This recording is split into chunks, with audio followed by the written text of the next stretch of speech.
छत्तीसगढ़ में नक्सल मोर्चे पर केंद्र की मोदी सरकार दो फार्मूले पर काम कर रही है। पहला सरेंडर और दूसरा गोली। हालांकि सरकार चाहती है कि गोली चलाने की नौबत ना ही आए तो अच्छा, उसका पूरा फोकस सरेंडर पर है। इसके लिए एक नई नक्सल पॉलिसी भी तैयार की गई है, जिसे 4 अप्रैल को यानी कल केंद्रीय गृह मंत्री अमित शाह छत्तीसगढ़ पहुंचकर लॉन्च करने वाले हैं।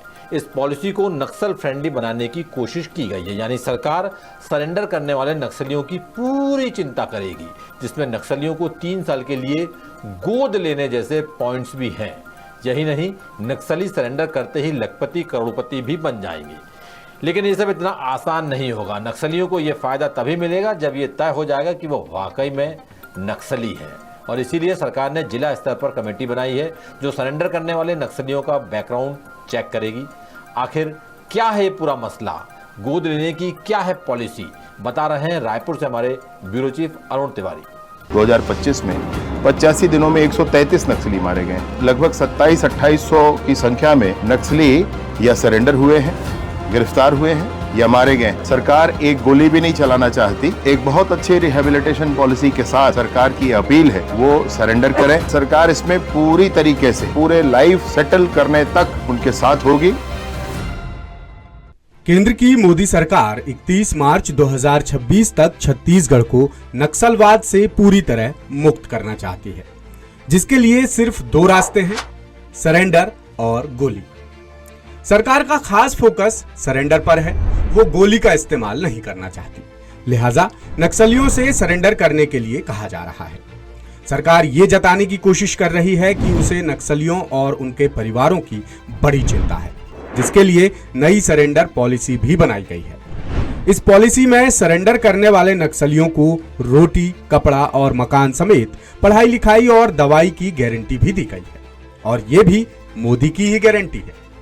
छत्तीसगढ़ में बीजेपी की सरकार बनने के बाद करीब 27-2800 नक्सली सरेंडर कर चुके हैं, लेकिन इन आंकड़ों ने सरकार की चिंता भी बढ़ा दी है। सरकार को आशंका है कि कहीं सरकारी योजनाओं का फायदा पाने की लालच में फर्जी नक्सली सरेंडर न कर दें। इसी आशंका को खत्म करने के लिए सरकार ने जिला स्तर पर कमेटी बनाई है, जो नक्सलियों की पूरी जांच पड़ताल करेगी और सरकार को बताएगी कि जो लोग सरेंडर कर रहे हैं वो वाकई नक्सली हैं या नहीं। गृह मंत्री विजय शर्मा ने बताया कि सरकार गोली चलाए बिना नक्सलवाद को खत्म करने की मंशा रखती है और इसी दिशा में सरकार आगे भी बढ़ रही है। 2025 में 85 दिनों में 133 नक्सली मारे गए।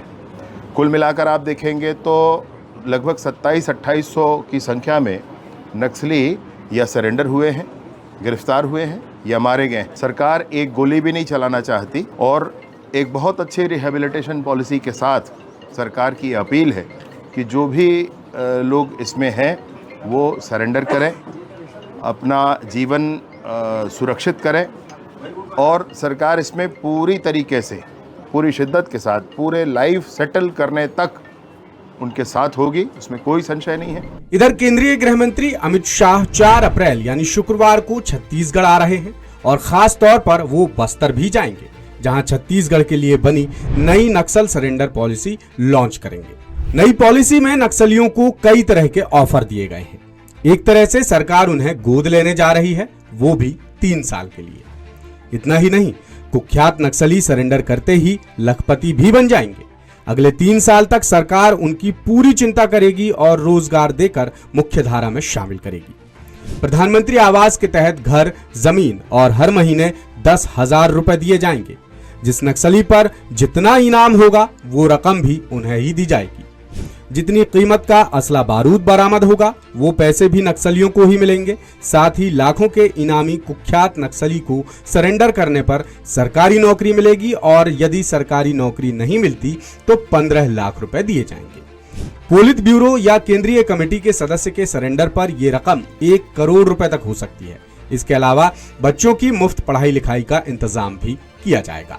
सरकार कहती है कि वो सबको साथ लेकर बिना किसी हिंसा के नई पॉलिसी लागू करना चाहती है, ताकि नक्सली खुद आकर सरेंडर करें और समाज की मुख्य धारा में शामिल हों।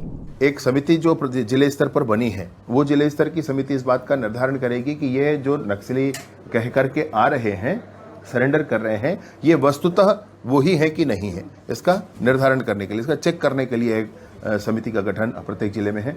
अब जब वो ऐसा करेंगे तो जब ये निर्धारित हो जाएगा कि ये व्यक्ति नक्सल ही है और आकर के आज सरेंडर कर रहा है, तो 3 वर्षों तक उसके रहने की व्यवस्था फ्री होगी, भोजन की व्यवस्था फ्री होगी, प्रत्येक माह 10,000 रुपया उसको दिया जाएगा, उसका स्किल डेवलपमेंट किया जाएगा, उसके लिए ज़मीन दी जाएगी, उसको प्रधानमंत्री आवास दिया जाएगा, उसके ऊपर की गई इनाम की राशि उसको दी जाएगी, वो जो हथियार लेकर आएगा वो राशि भी उसको मिलेगी। अगर बल्क में सरेंडर करते हैं तो इनाम की राशि डबल हो जाएगी। और ऐसे बहुत सारे प्रावधान उनके, अगर वो पति पत्नी हैं तो क्या होगा, अगर उनके बच्चे हैं तो क्या होगा, इन सारी चीज़ों का एक प्रावधान इसमें दिया गया है।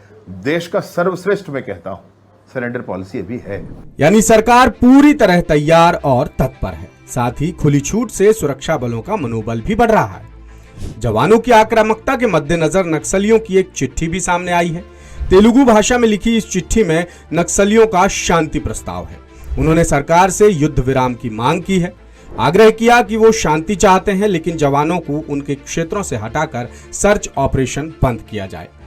चिट्ठी सामने आने के बाद गृह मंत्री विजय शर्मा ने कहा कि हथियारों के साथ शांति नहीं हो सकती। अगर नक्सली बिना किसी शर्त के बातचीत करने आएंगे तो सरकार उनकी बात सुनने के लिए तैयार है। इधर नक्सल प्रभावित क्षेत्रों के रहवासियों का मनोबल बढ़ाने के लिए सरकार ने नारायणपुर, बीजापुर और सुकमा जैसे कोर एरियाज में साप्ताहिक हाट बाजार लगाना शुरू करा दिया है। अब देखना यही होगा कि सरकार की नई नक्सल पॉलिसी जमीन पर कितनी कारगर साबित होती है। लेटेस्ट, इन्वेस्टिगेटिव और इन डेप्थ खबरें देखने के लिए ज्वाइन कीजिए द सूत्र का व्हाट्सएप चैनल, सब्सक्राइब कीजिए यूट्यूब चैनल, लाइक कीजिए फेसबुक पेज और पढ़ते रहिए वेबसाइट www.daसूत्र.com।